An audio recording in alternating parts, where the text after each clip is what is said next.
cau de bruixes i carnaval.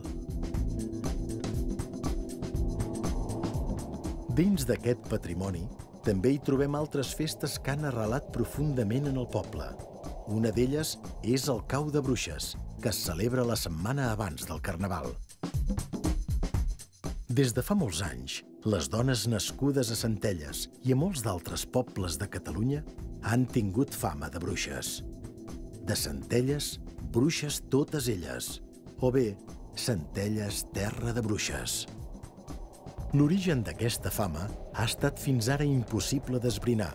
S'ha transmès de generació en generació de manera constant fins a arribar als nostres dies. Poques són les fonts d'informació per treure'n l'entrellat.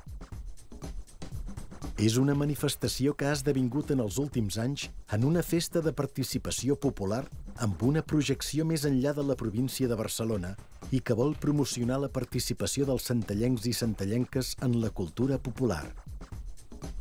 S'ha configurat un programa lúdic-cultural entorn a la tradició de bruixes i a l'esoterisme, amb espectacles al carrer.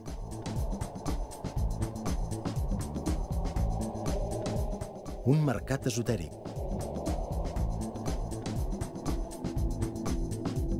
Conferències. Carrers temàtics, contes, etc. El cau de bruixes omple d'activitats un cap de setmana que finalitza amb el pregó del carnaval que donarà el punt de partida a la festa i on el missatge és la permissivitat i la disbauxa.